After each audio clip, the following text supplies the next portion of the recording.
Hello there. Okay, so I wasn't stuck in traffic. The reason why I'm late is I was still working on that landing page from yesterday, if you guys caught that one. So here we go. This is what I'm going to share with you for the next 5 minutes. And I'll try to be really mindful of the fact that it's 12:05 CST. Okay, so the question that came from a podcast host who happens to be an English professor in Florida and has her own podcast is with regards to adding wonder and a sense of playfulness to your life. What might be like super easy next steps? And I think what's really important is first, like, why is that important? So, as a mom, and as I relay in the book, it's really important to feel like you have a tool when things feel overwhelming, feel really, really burdening, and really complicated. And for me, a tool has been the art of playfulness. If you know me, you probably already know this. So, in terms of dealing with any sort of, major situation, I tend to figure out a way to make people in the room as appropriate laugh or giggle. Like that brings me joy, that brings me happiness, and I love doing that. And if you've been around me, I hope I've made you giggle in some way, right? And so that is one very baby next step that you can take in order to actually find that wonder and sense of playfulness in your life today. So here's an example. Let's just imagine that you have a really big report that has to be due and you're working on it and you're writing. So you can, to just kind of lighten up the mood, play your favorite 80s music. Like that's totally an option to you. And what you will find or notice is that you'll get a sense of joy, excitement, maybe even thrill that you can then bring back to the laptop or wherever it is that you're working on this client deliverable, right? So that's like one idea. And so that's a nice way to like cut stress in half or in a fourth, right? If I had to measure it.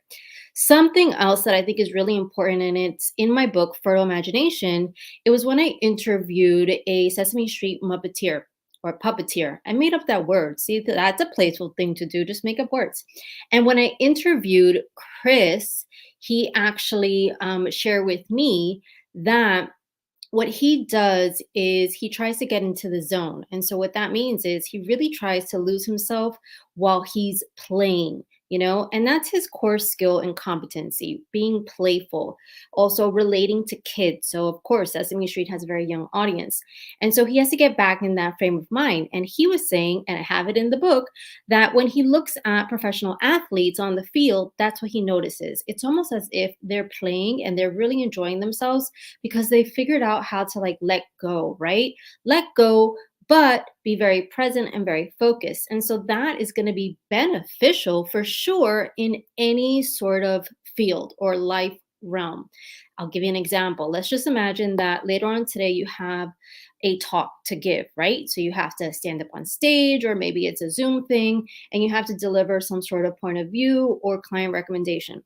And let's just say that you feel so nervous, like your nerves are just like getting the best of you. You have no idea how you're going to apply this thinking and just stand up there or sit there with some sort of, level of professionalism and not like freak out.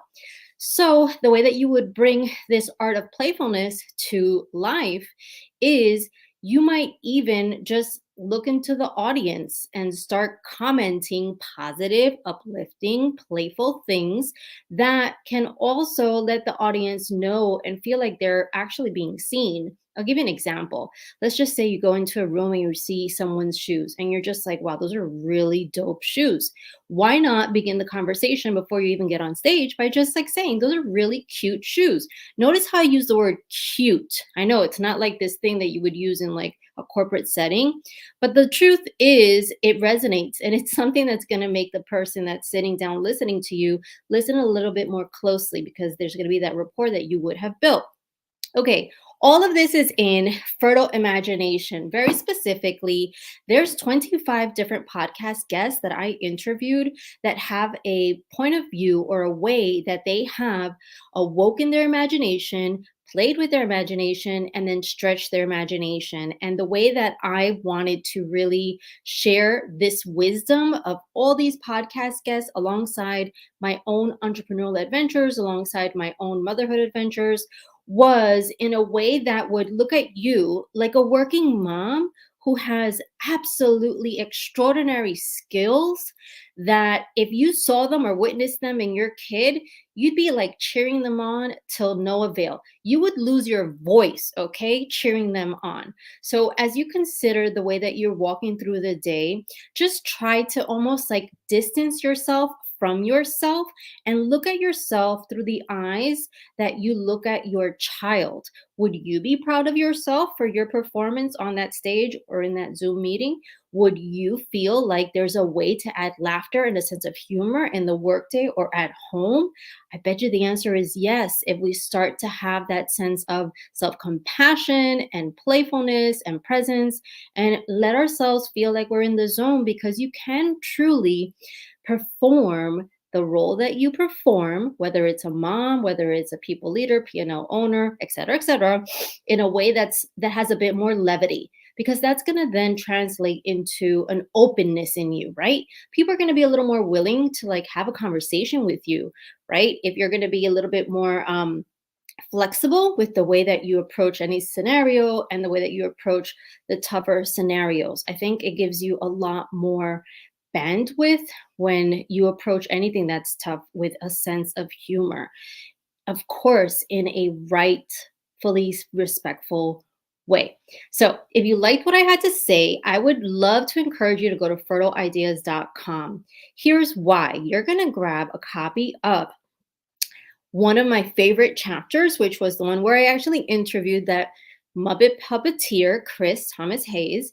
And we had a chance to talk about the art of play from the perspective of what's the character that you're playing, right? So he might be playing a puppet, whereas you might be playing the role of a mom, which of course you don't take off and like outsource, but is one that you can also approach with a sense of lightness and a sense of curiosity and a whole lot more courage.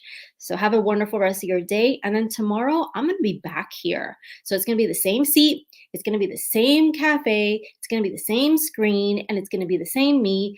But I hope to have that landing page already live. So everybody send me some positive vibes. And for now, go to fertileideas.com. You will want to grab that free chapter. Fun fact, the person, Chris Thomas Hayes, actually did Head Start as a child. And guess what? So did I. So if anyone else out there ever participated as a 3-year-old or so in Head Start, you're in great company. And say hi. Say hi. Have a wonderful one.